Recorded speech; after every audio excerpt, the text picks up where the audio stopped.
This episode of Capes and Lunatics is brought to you by Tweaked Audio. To get awesome headphones, go to tweakedaudio.com and use the coupon code Southgate to get 30% off, free shipping, and a lifetime warranty. Or you can get there through the link on our website, southgatemediagroup.com.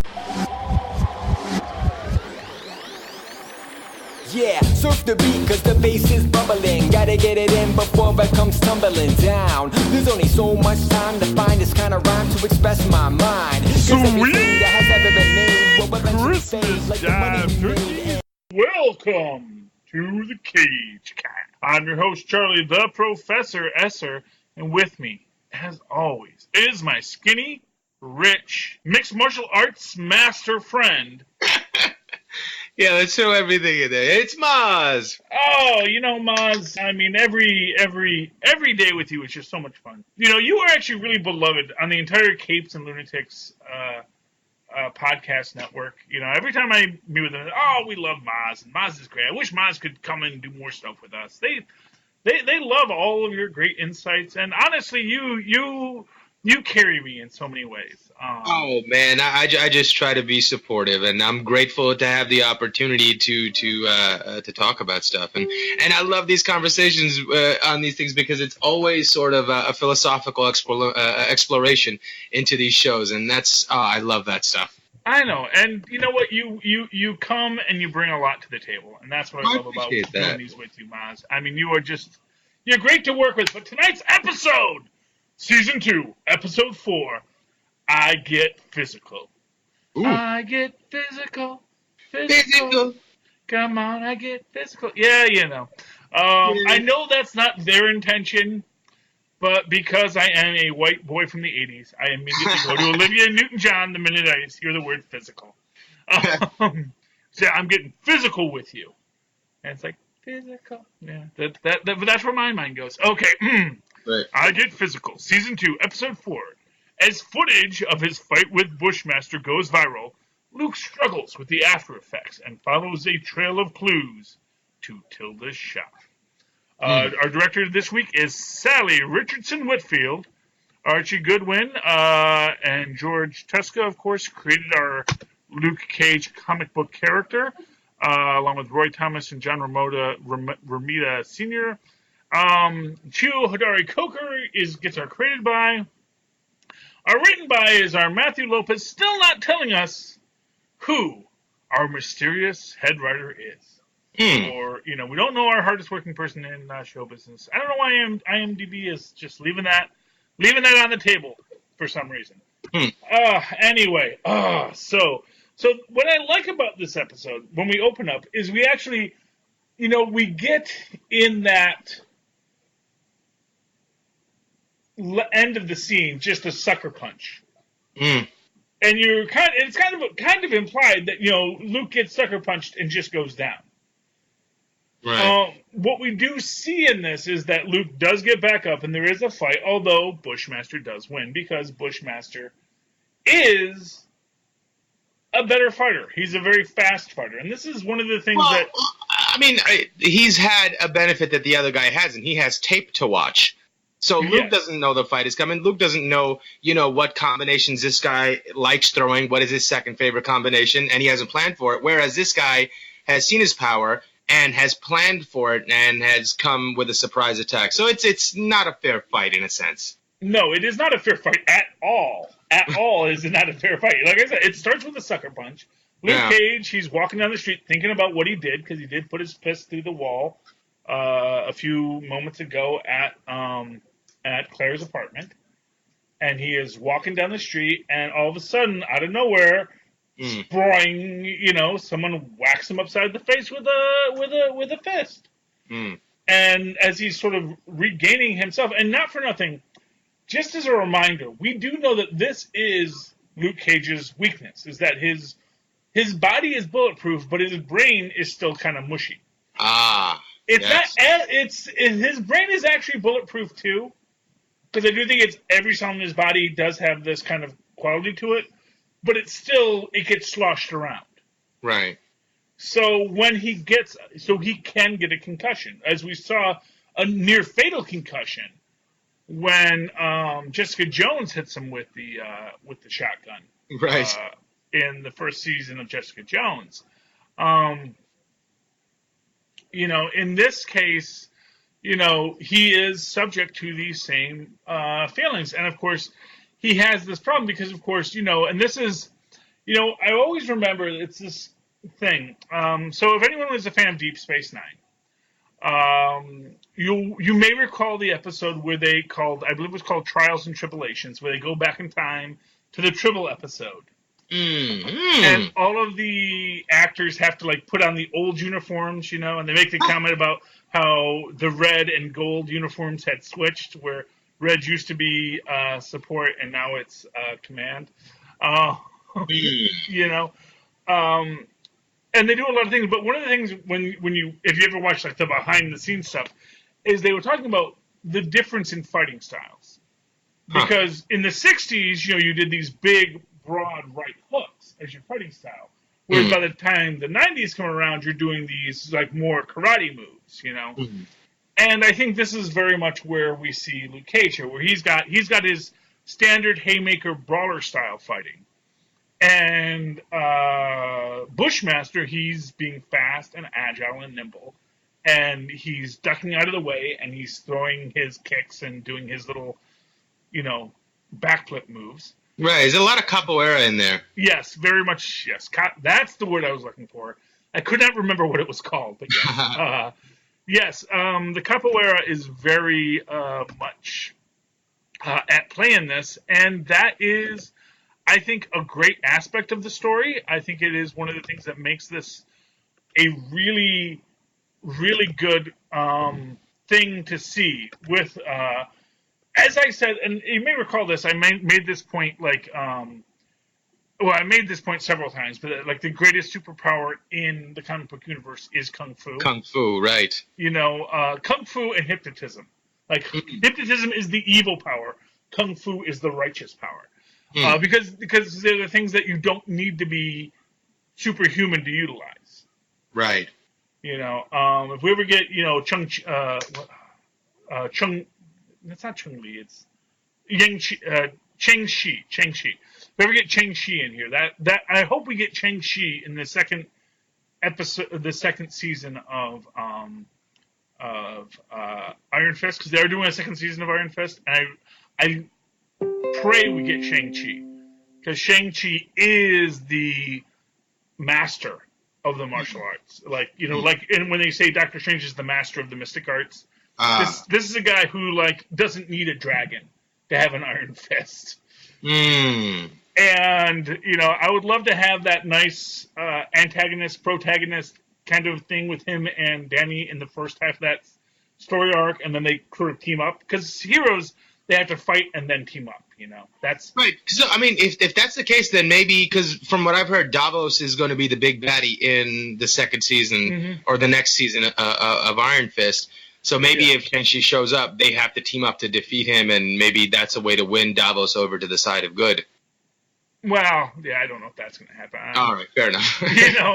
Honestly, we just had one semi-redemptive arc here in the Luke Cage story. I don't think we're going to get another one.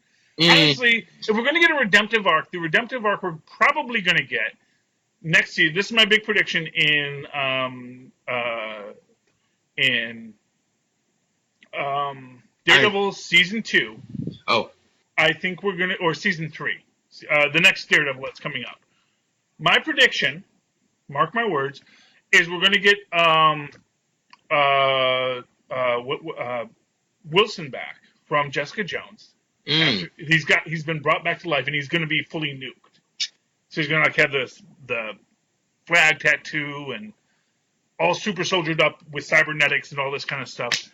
And he's going to be kind of a villain in that piece for Daredevil, because Nuke is actually a Daredevil villain. And then, because people are going to be sending him after Daredevil for reasons. But he's going to have his redemptive arc. If you're going to have a villain's redemptive arc, that might be... Nuke is one of those guys that, having a redemptive arc is always a real possibility. Because he is Captain America, but in a less popular war. Nuke was the Captain America of Vietnam.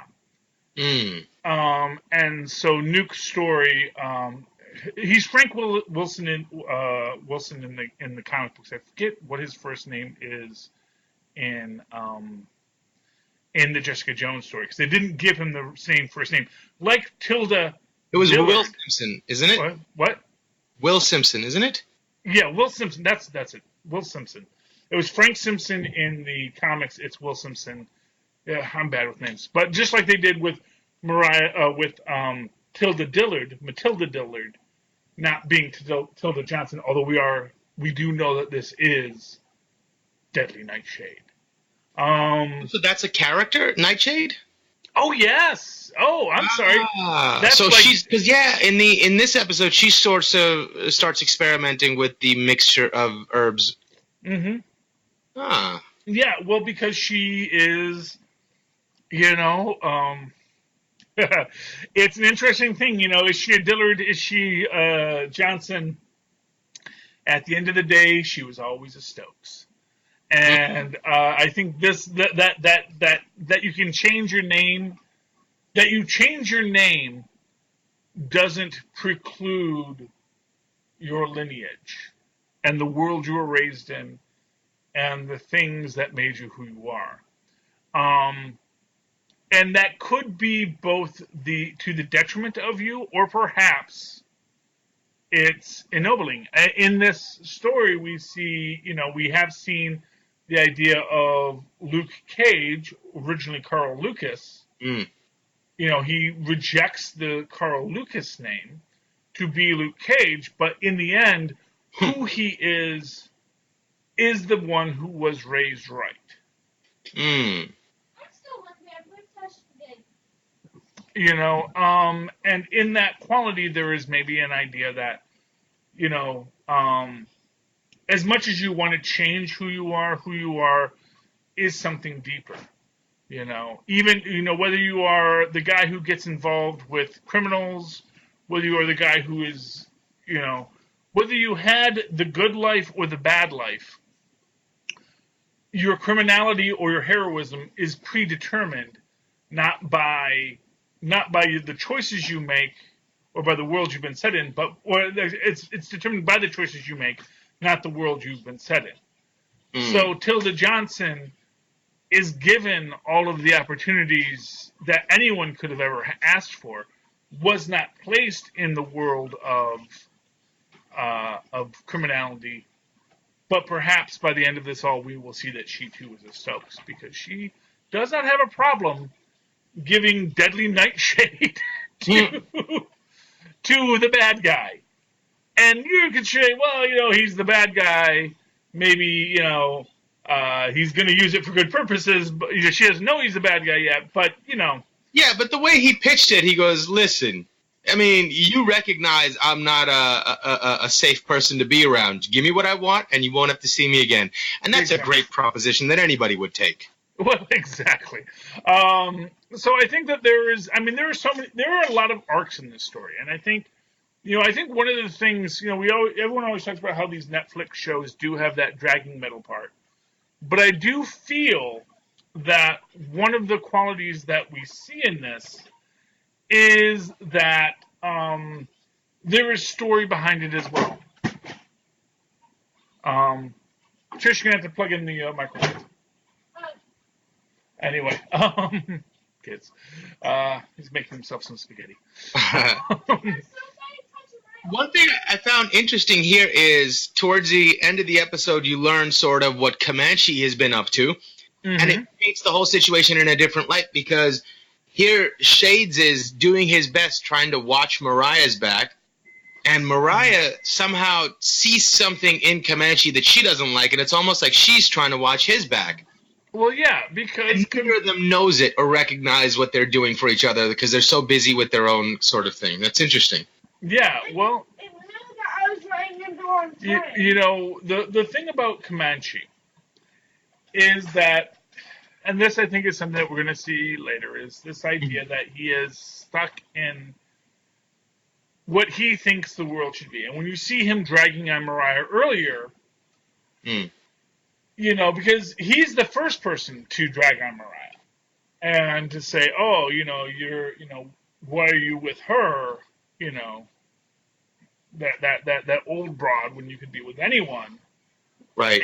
And when it feels like he's saying it should be you and me running things. Mm-hmm. Well, I mean, that is how he feels. He feels that it should be, I believe, and I'm not 100% certain that did we see Comanche in season 1? I don't think so. Okay. But it is implied that he was Shade's right hand at Seagate. I have to double check that, because he might have had like some small scenes. He might have been in that, and then they brought him back for like the bigger arc this season.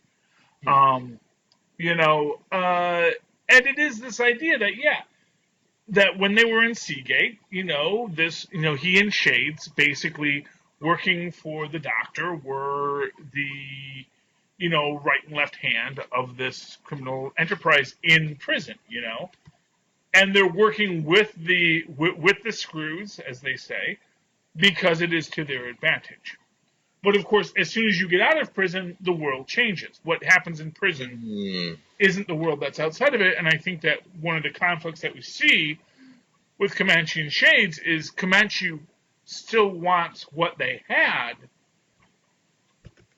and they don't see that, Shades is like, but that's not the world we live in anymore.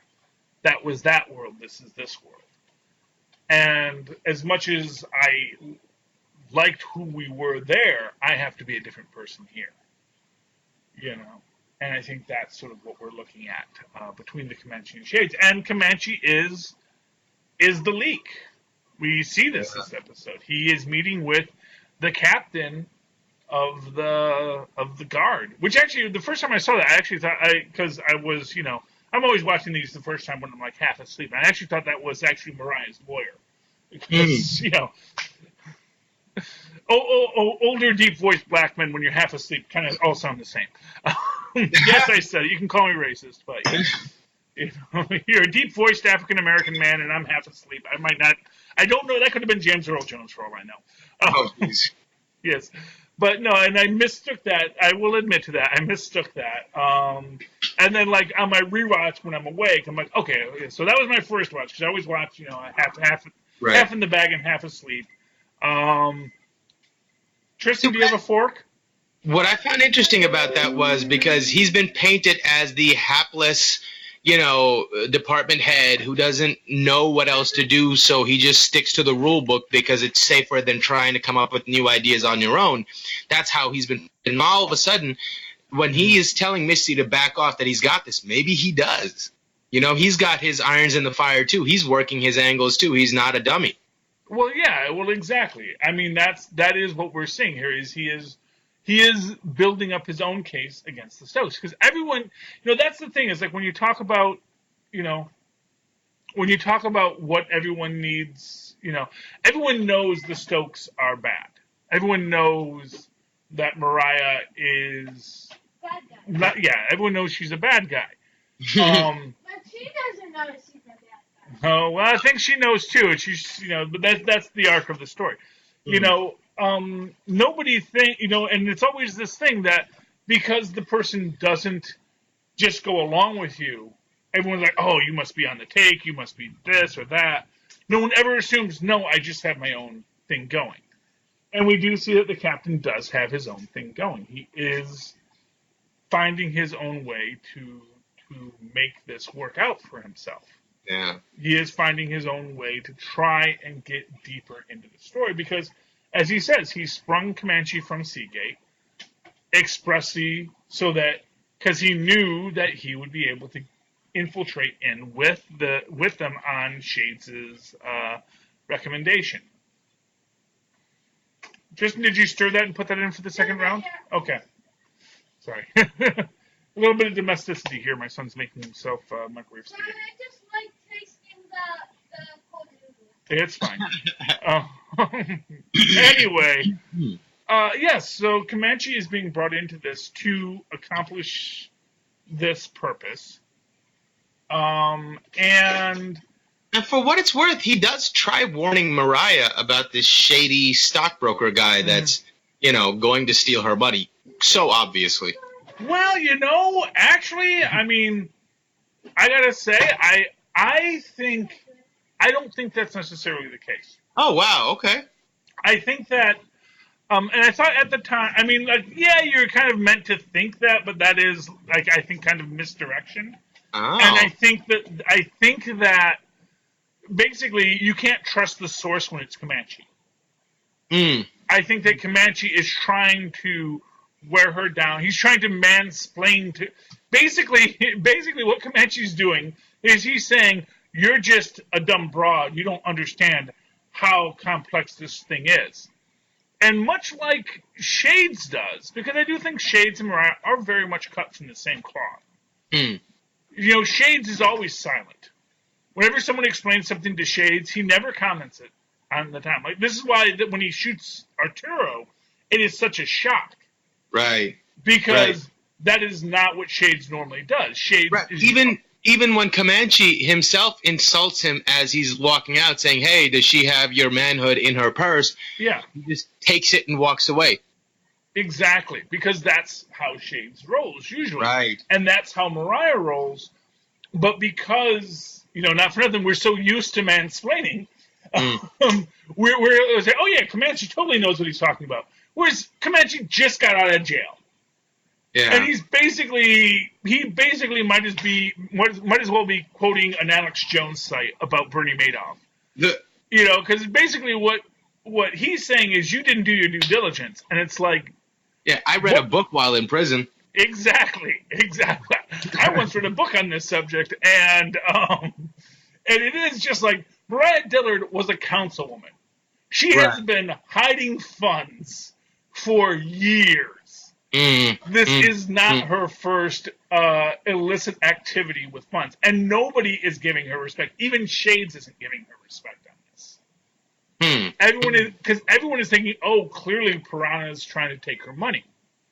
You know, she's signing too much over to Piranha.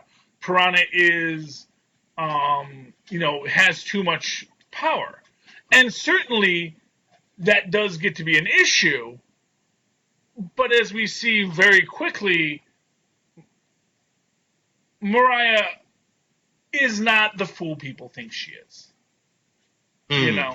And I think that's what we're meant to... I mean, I think right now they're setting it up to make people think that, but I think that we think that is actually part of the problem. And I've got to say, I think her character's... my favorite so far this season. Just in that scene where, I think it was in the last episode, where Shades walks into the house with Mariah and Tilda, and he goes, well, I'm your partner, among other things. And she goes, you talking to me about your feelings right now? And she walks away. It was such a gangster move. I was like, oh, man, she's such a badass. Like, go do your job. Well, you know, not for nothing. You know, this is what I mean, honestly, I love Mariah more this season than even last season. Indeed. I think Mariah's arc throughout these first two seasons is so incredible. Where you really do see that she's always been the rightful heir to Mama Mabel. That she was always the one who, like, more than Cornell ever was. Right. You know that basically, you know, as the old saying goes, you know, Cornell's fighting, you know, the previous war. Mariah's trying to fight the next war. You know, Mariah is always trying to get ahead of everything. And as a great little tie-in to our good friends at Cloak and Dagger, who had a great tie-in to this series, you know, Mariah knows, you know, you can't just keep up with the Joneses. You got to keep up with the Starks and the Rands. You know, that all this little, I have, you know, and not for nothing, that's what, I mean, Cornell, granted, you know, he is bringing in the hammer weapons. He is really crossing that line, but Mariah knows that all that stuff is small potatoes next to the next level. And that's what she wants to get to, that next level of crime where Wilson Fisk is at. Right, and it seems like she always wanted to be there. Cornell maybe originally didn't, and he was pushed into the spotlight because he was the supposed heir to the throne. But I don't think he ever really wanted to be there. Yeah, well, I mean, I'll tell you this. You can say all you want about Jessica Jones. I think that there is a feminist tragedy at play in Luke Cage behind the scenes. Because it is about how Mom Mabel was the power behind the throne, but everyone kind of put Buggy and her, I forget her brother's name, the guy who sexually assaulted Mariah, sort of. Oh, right, the uncle, right? Yeah, uncle. I forget the uncle's name. But they always put these characters ahead of Mom Mabel and Mariah Stokes, and likewise Cornell gets elevated because he's the man. Even though Cornell wants to be a musician. Right. Honestly, that universe in which Mariah gets elevated and Cornell goes and, becomes a world famous, musician, that's a different universe and perhaps a happier one. Because it is about how everyone is. But then again, at that same time, we do see how no matter how capable Mariah is, there's always this undercutting of her, Right. Because she's an old broad. Why would anyone want to be with her? The one thing that a woman has is her beauty, and she's older, so what's her value? And it's like no one is ever considering her value. And not for nothing, this is a universe in which Madame Gao is the biggest BA in the criminal universe. Madame Gao is like the one person that Wilson Fisk is like, right. I am so respectful of you, Madame Gao. I make no claims on your lands or your parties. And I just want to work with you. He fears her. It's that he genuinely respects and looks up to her. Exactly. Well, because Wilson Fisk, not for nothing, is the kingpin for a reason. Because he does know how things work. The fact that he's male does not make him so worried about his appearance to others. He actually overcomes his toxic masculinity to be a better criminal. It's an interesting story that you tell when you look at the entire Defenders universe as an arc, because there is this very strong underlying feminist critique of toxic masculinity, of the idea that Wilson Fisk doesn't care that he has to work with women. He doesn't care. He is worried about building a better world in the way he sees it. In that same way that Mariah is concerned with building a better world the way she sees it. All these people are people that are trying to build out their worlds to control all these factors. And,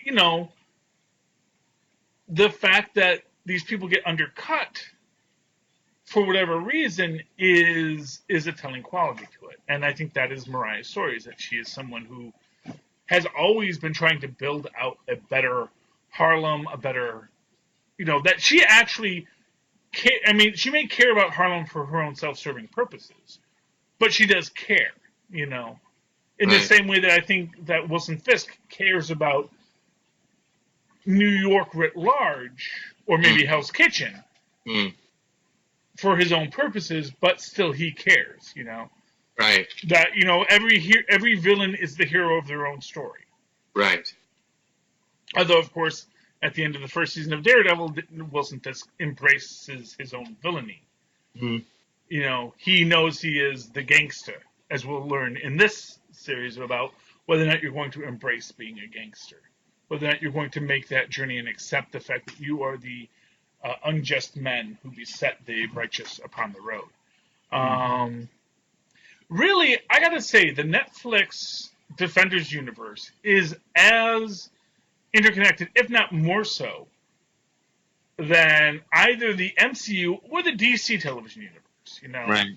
I actually feel that the Marvel's television universe understands how to play its connections so much better than most of these other universes that are out there. I think that the Marvel television universe, of which we do count Netflix as a part, really does understand how these things get connected and how these people, as I always say, like the last episode of this season of Agents of S.H.I.E.L.D. pretty much put a pin in everything by saying, because of the agents weren't out fighting Thanos because they had a bigger threat to fight. That Graviton was 10 times the threat Thanos is. Even though we see all the damage Thanos does, the fact that Thanos isn't a factor in the future tell you that Graviton was far more dangerous than Thanos. That while everyone's out fighting Thanos, there was a bigger threat brewing that only the agents could fight because they were the only ones that were in that circle to deal with. Likewise, I think that we see something possibly similar with the idea of Cloak and Dagger and Roxxon trying to steal. Have you seen Cloak and Dagger yet? No, I have not. Oh, you should watch it. You would probably enjoy it. In fact, I'd love to do a podcast on that if we ever had like 6 more hours a day. Honestly, if I could do just podcasts 24/7, that would be great. I'll even do overtime for free. But basically the idea is, well, I don't want to spoil it, but yeah, I mean, there's a whole thing in there where really, when you think about it, it's like, oh wow, this is as big a threat to the universe as anything else. And in its own way, even Runaways goes along those same lines, where there are all these threats that are out there, all these things that you never even think about, because as luck would have it, some random hero shows up at that moment and is the guy that squelches it, that stops it. Now, what did you think was happening when Luke walks into Tilda's shop? Oh, well, that I thought was, first off, I love, and again, this goes into this idea about people, and I'm sorry, we completely got off of this entire episode. Thank you for bringing us back, Mozz. Right. What I loved about this was the idea that, so he comes in, he says, hey, this is one of your bags, right? Right. And she's like, yeah, I sell like 100 of those every freaking day.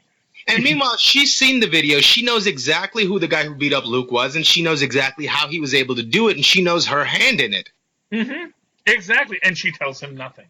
Right. But then she, offers him something to make him feel better.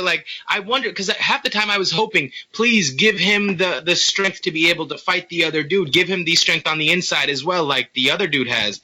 And, but I couldn't tell what her perspective was. Was she for Luke, or was she against Luke? Was she afraid of Bushmaster, or did she want Luke to do well? Did they share a genuine moment where they understood each other, or what was that? I still wasn't. I mean, I first of all, I think it's supposed to be ambiguous. Because at this point, I think what you're supposed to take from this is, just because Bushmaster is the antagonist doesn't mean he's the bad guy. And just because Luke Cage is the protagonist doesn't mean he's the good guy. And I think what she's doing here is she is assessing the situation. Much in the way that Mariah would. You don't give away stuff when someone walks in. It's, when the cop comes in, you don't just say, oh, well, here's everything that happened. You want to say, well, wait. Why are you asking me these questions? What is actually the conversation we're having? Now, maybe that's just because I was, I was raised in a world where, you don't always trust the cops. I got to be honest with you. A lot of people are in that world, believe it or not, who, there's a distrust of the police is not a unique situation for a lot of people. And now, granted, often that does derive from the fact that you know a lot of people who were doing things that the police didn't like, and maybe had a right to not like, but still, you're in that world where, well, what exactly, are you a cop? Are you a criminal? Well, when cops start treating cases like sales, and that they need to close a sale to get their numbers up, when you start having that mentality with cases and you cut corners, then, how are people supposed to trust you? Well, yeah, and that is certainly, I mean, again, I think when we talk about Scarf, I think that is one of the shadows that looms large in this. But I think more to the point, it is this idea that you have a guy like Luke Cage, who everyone knows the level of power he has. And for what it's worth, as powerful as Bushmaster may be, he is not at Luke Cage's level. Right. And everyone, Tilda knows that. Tilda is looking at, Tilda knows what herbs she sold him. Right. She knows what that might have been able to work out for him, because she is a super genius. She is like one of the smartest people in the Marvel universe, in the comic books, probably in the Netflix universe as well. She utilizes it differently, both in this universe and in the comic books. But she is really at that kind of, she is at that top level, but often gets forgotten about because, again, she's a woman. And I think what she's looking at is she's like, look, I know what kind of power he has, but the fact of the matter is I'm not going to give you something, Luke Cage, to make you more powerful. Because first of all, I don't even know how your powers work.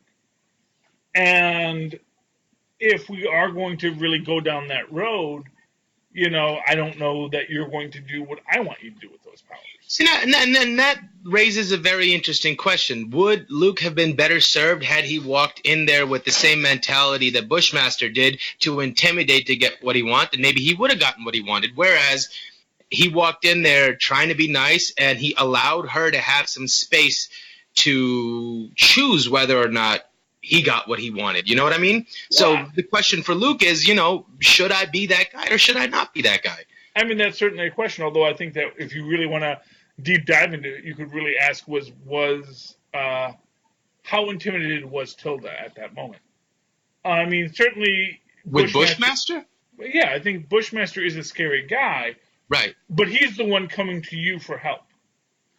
And I think when someone comes to you, you know that there's a power dynamic in that. And he can, threaten to be, as dangerous as he wants to be. The reality is that you both know he's come here for a reason. And he wants something. And honestly, for her selling him this stuff, it's no skin off her nose. Like selling anything else, whether you're selling guns or drugs or anything else in this universe. But if she has it in her mind to make that calculation in this situation, whether or not she wants to give somebody the power to cause damage, she didn't have the opportunity to make that calculation when Bushmaster was there. She did what she was told, Well, I guess what I'm saying is I think that you underestimate her ability to make that calculation. Because I think that when Bushmaster comes in, he is the supplicant. He is not coming in, saying, give me what I want or I'm going to beat you up. Because it's like, well, if you beat me up, you're not going to get what you want. In the meantime, they actually have a nice conversation on the subject because they're really connecting on, the powers of these herbs and these magical these magical substances that they're dealing in. So they get to have a little bit of fun nerdery on the subject. And yes, Bushmaster's a dangerous and scary guy, but you know what? So is Luke Cage. Luke Cage is honestly, when Luke Cage comes in, he's in his weakened state because she's the one that tells him you have a concussion and you have this, and makes all these points to let him know. She establishes a power over Luke Cage because Luke Cage does have a weakness at this moment. And this is, I think, we had spoken about Samson in the previous episode. This is, this is after he gets his hair cut. Right. This is after he has been knocked down, literally and figuratively. And he's trying to figure out what he's going to do next. We kind of glazed over the fact that, we had our trip to Jamaica, Queens, going to the warehouse, finding Nigel's headless body, and the fear of the cops that, this war is escalating. They're doing this cartel stuff, that they're, hanging bodies from bridges. Well, no, they're not hanging bodies from bridges just yet. They are using this as a method of intimidation. Right. People's heads are going missing, and that's not good. Yeah. Because the whole point of which is just to say you are not safe. And right. It's almost like they're fighting for the perception of everybody in Harlem or everybody in New York. They're fighting for the hearts and minds of the people, which is what I found interesting when Luke initially goes in there and he beats up all the goons, but he chooses not to lay a hand on the main guy. And I was like, what are you doing? You gotta, and he just walks out, which is, I guess he's just trying to make a point. And then, but the favor is returned when Bushmaster comes and beats him up and doesn't finish him off and just walks away. But the point there, I think, what either of them are trying to say is they're fighting for that symbolic perception in people's minds. Because when he gets back to Brooklyn, everybody's like, hey, you took out Luke Cage. And he needs Luke Cage to still be there to acquiesce to him and to take a beta role there, Yes, because I think he makes it might be in a later episode, but he makes the point about, how he can't just have, it says that he can't just defeat him, he needs to have the people's hearts and their minds, right. And which is demonstrated with, that kid DW, who's completely selling him out. And I was like, man, that's ugly. That's ugly. Well, I don't know, and I think DW, again, that's a great redemptive arc in this story. I think there's a point to that where he's like saying, look, I sell videos of you. And I'm going to sell every video where you beat someone's butt. But you know what? I'm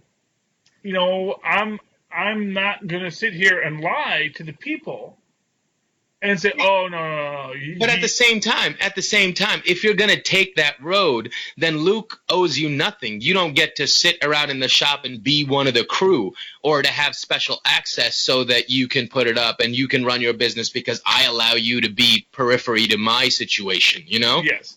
Well, and I think that's maybe what it is that, I think this is the realization, and not for nothing, I think that DW has never minced words about who he was. I think from the very beginning, it's about how I'm going to get paid. How is this hero going to be hired? Right. Yeah, but I don't know. I thought that was a underhanded and low moral character move. Well, and you and I will agree to disagree because I actually think that the person who expects loyalty unearned is the one who is taking the lower character move. Right, but isn't he out here fighting for all of you? Well, is he though? I mean, I think that maybe there's a quality to it where it's like, yeah, Luke Cage is fighting for people and people are being helped by Luke Cage, but at the end of the day, Luke Cage and everybody else is on their own. And as I was saying in the previous episode, Superman isn't going to gather up all the garbage and throw it into the sun. Aside from the fact that it's not a practical idea, you can't be relying on Luke Cage to be your hero every time you fall out a window. Right. Lois Lane gets to be saved every time she falls out a window. And you see how much that woman falls out of windows because she always knows Superman's going to be there. Right. Most of us are more careful around windows because we don't know that Superman's going to be there. Lois Lane, she's like, yeah, I don't care. Throw me out the window. What do I care? Superman's out there. He's out there somewhere. He's going to catch me. He always does. Right, and that's what bothered me. And not to completely get off topic, but that's what bothered me about Batman vs. Superman, that all of a sudden Superman's completely unaware of his mom in trouble, He's always there to save the Jimmy Olsen and Lois Lane and his mom, and all of a sudden, this one time he didn't hear his mom in trouble? Like, come on. Yeah, well, because, honestly. Yeah, but sorry, I digress. No, I mean, well, you're not the only one. There's so many...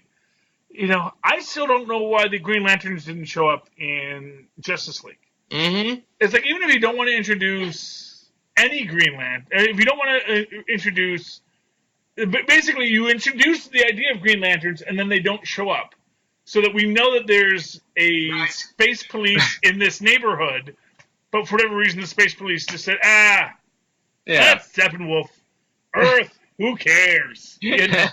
Last time we showed up, but we got other things to do right now. It's I don't know. Maybe the lanterns are on the take. Maybe Scarf's a lantern now. Maybe that's what it is. Maybe Steppenwolf paid off the lanterns to just look the other way. Maybe Sinestro. Yeah, there you go.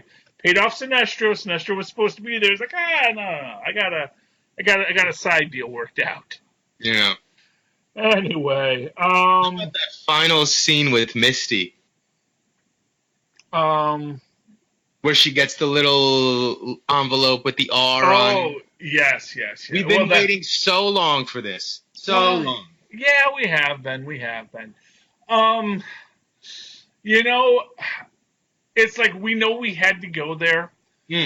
I think that it's one of these things, you know, whenever you have hyper technology introduced into a series, it's always this issue like, gee, I can imagine a lot of soldiers who could use that too. You know? I can imagine a lot of people who could use a $6 million arm. You know, and Misty's going to get it, and we know Misty is deserving of it and has earned it in her own way. But, you know, it is one of these, the minute you introduce that bionic arm into the story, I think that there is this weird question that we suddenly start to ask about, well, how does this affect the rest of the universe? But maybe that's me. Maybe that's just me. I don't know. Anyways. It was just nice to see. It was kind of like when we first started doing the podcast and Misty's character was there, and you were like, oh, you know, in the comics, she loses her arm and gets a bionic arm. And it seems so long, and we've been waiting, and all of a sudden, you know, in the Defenders, we see her lose the arm. We're like, oh, we're getting closer. Finally, we're sort of like, you know, getting to the end of that, and I'm excited. Oh, yeah. As a nerd, I'm very excited to have that resolved. You know, but I remember Luke Cage season 1, and she gets shot in the arm. We're like, oh, does she lose the arm? Does she lose the arm? No, didn't lose the arm. It's, you know, like, oh, come on. But which is like so kind of funny when you think about it, is that we're just rooting for her to lose an arm. Right. And then when she actually does lose the arm, it is just such a weirdly quick scene. You know, just the, you know, super ninja sword takes off the arm, because that's a thing that could happen. You know, we'll go along with it. What the heck? And you know, and then suddenly we've got Misty lost her arm. I was actually half expecting them to reattach her arm. I'll be honest with you. I was like, put the arm on ice, hurry, come on. But you know, I mean, this is the thing, and you know, I think for what it's worth, that Misty comes back to be a cop prior to getting the arm is important. Because it is about how, as they say, you could have retired with 3/4 pension for the rest of your life. You know, you were you know, severely injured in the line of duty. You are a hero. You have all this respect, and yet you're going to come back. And she comes back because there's work to be done. Right, and that was her purpose the whole time. It's always been her purpose. And so it's not that she's going to get an arm and now she gets to be in that superhero group. It's she was already a hero prior to getting this arm. This arm just is... The arm is not what makes her the superhero. What made her the superhero was that she got back up and came back. Right, and that's what I think made Colleen and Danny go, she deserves this. She earned it by showing her character, so let's help her along, you know? Yeah. I still want to know, like, who designed the arm. I'd really love to get into that aspect of that arm's backstory, because Danny Rand didn't design the arm. Danny Rand is not a scientist. He just lives in a house with a lot of money in it, you know. But he's got to have a Lucius Fox on his payroll, right? Oh well, no, he's got like 6 Lucius Foxes. Yeah, you know. Unlike you know, Batman, who is, it's all a secret. It's like, no, I'm Danny Rand. I'm the immortal. That's like his introduction to it. Hi, I'm Danny Rand. I'm the immortal Iron Fist. Oh yeah, I have a company too, but you know, it's you know, he does not. It is less of a secret for him than it is that Tony Stark is Iron Man. So yeah. These guys, you know, Tony Stark, you know, designs a lot of stuff himself. But, you know, Tony Stark actually had scientists on the payroll as well. You know, there's a very Edisonian quality to Tony Stark. Well, he might sketch out something, then he gives it to, like, you know, all these, the Bill Fosters and the Hank Pyms of the world, say, hey, could you put that together for me? Yeah. You know, his Iron Man armor, he does himself. But, you know, the missiles, he probably didn't build the missiles himself that he was selling, the repulsor missiles. You know. Those who remember Iron Man 1, you know. All those years ago. Anyway, anything else you want to talk about this episode? Yeah, I think it ends on a really nice note, because throughout the first 2 episodes, we got these great philosophical sermons from Luke's father, And I thought we were going to get a continuation of some sort of a great bit of dialogue in that vein, and we didn't last episode. We just got like a helpless, I don't know, you figure it out from his end. So I was like, okay, maybe they're breaking that pattern. But this episode ends with a great conversation between Fish and Luke about his daughter and how he has to give up a kidney and he gets to be a hero and he's, he doesn't know what it's going to mean for him and yada, yada, yada. And then he turns and goes, that's probably how you feel every day. And it sort of bookends that with saying, it's like someone like you, we expect more from you. It shouldn't be, because if you fly off the handle, people die. And I thought that was sort of like where the meat of the philosophical end of the story was here. Yeah, I mean, definitely the Fish conversation is really, it is central. And to me, what I took from it was here, Fish is saying all this, and he says that must be how you feel every day. And I kind of feel in Luke's mind is like, no, I don't. That's the problem, is I don't feel like that every day. And everyone thinks I feel like that every day. Everyone thinks every day I am Luke Cage, Power Man. We get so much of Power Man in this season, you see. He even had the power, that is like his official superhero name. Like, that's what the Bugle calls him, Luke Cage the Power Man. He doesn't go by it himself, but that's what people are calling him. And what's interesting to me about that is it's easy to make that choice when you have one opportunity to make that choice. It's easy to make that good choice, but when you're forced to make that choice minute after minute, day after day, it's got to fatigue your stamina, Yeah, but like Colossus said to Deadpool, it isn't, it's 5 or 6 times you really have to be a hero. I mean, Luke Cage's problem is that he is trying to be a hero all the time. Luke Cage's problem is that because he is this public heroic figure. To be honest with you, what Luke Cage's real problem is he's trying to fight Mariah and not just Diamondback. He's not trying to deal with this one problem and saying that's the problem I'm dealing with. And for what it's worth, when we open up, what he's dealing with is really just someone has put his name on heroin.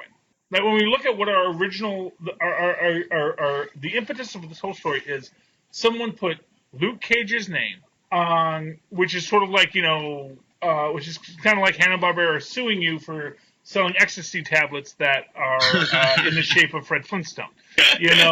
It's like this idea that, okay, yeah, I get what you're saying, that this is your brand and this is your thing, but he's not destroying every heroin operation in the city. Right.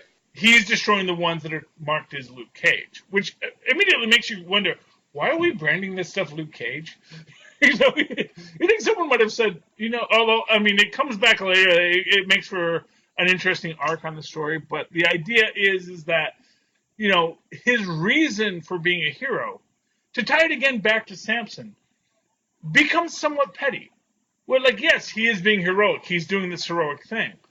But is he doing this because it's for the greater good or because it's making him look better? The actual original story of Samson is really that, basically God picked wrong. God gave superpowers to a real screw-up.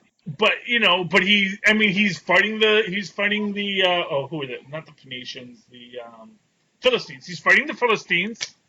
He keeps on beating up the Philistines, keeps on, tearing up their temples and smacking them around, the way Luke Cage is doing here.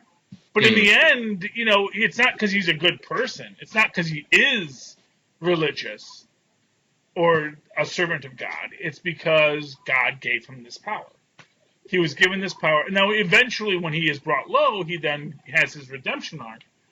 And I think that's what we're walking through with Luke Cage right now, is this Samsonian, if basically we're doing the Bible. It's like we had Cain and Abel, and now we're doing Judges. And it is this idea of Luke Cage sort of coming to terms with the fact that he was gifted with something. And how does he deal with that? How does he earn the power after he's been given it? That is this, most people earn power, theoretically. That if you're going to become a kung fu master, it takes years and years of dedication. You know, as Danny Rand did. You know, he was stuck in freaking Kunlun, which only exists for like 1 day a year every 14 years or something in this dimension. Which is apparently something that he never found out while he was there, which is why when he goes there and it's missing, he doesn't understand what happened, because the passage between worlds only exists at a certain point. But he in this place, he learns to be the Iron Fist, and he earns the Iron Fist. He actually goes through the whole ceremony, and he actually achieves this, and he becomes this kung fu master. Whereas Luke Cage, he just randomly gets these powers, and when you randomly get these powers, how do you now earn the right that you have these powers? And that's the question that Luke Cage is now faced with. It's very easy when there are a lot of bad guys that are coming at you, which is the story of Cain and Abel. When Cain comes at Abel, it's easy for Abel to defend himself and have a purpose in that. When you're fighting the Hand, it's easy to be the hero who fights the Hand. When it's much more day-to-day villainy, now it becomes this question of how do I earn my right to be the hero? It's not always easy. Okay. So, Mozz, where can people reach out to you and talk to you about episode 4 and onward of Luke Cage as we get ready for the return of the Devil You Know in a few scant weeks? Oh, I can't wait. You can reach out to me on email at mozzmanzor@gmail.com or find me on Facebook under Mozz Manzor. That's MOZZMANZOOR. And, of course, you can always write to me at that old-fashioned email way the way Mozz and Paz once said at superconnectivityblog@gmail.com. That's superconnectivityblog, all one word, at gmail.com. And, of course, follow me on Twitter. This is a live tweet, Cloak and Dagger, Agents of S.H.I.E.L.D.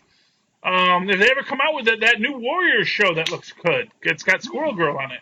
At Charlie Esser, that's CharlieEsser. Look for the 2 E's right there in the middle. Ping, for quality. Oh, jab turkeys, brothers and sisters, friends and neighbors. It has been one more week here on the CageCast. Come step into that cage with us again next week to see who gets laid out next. Good night.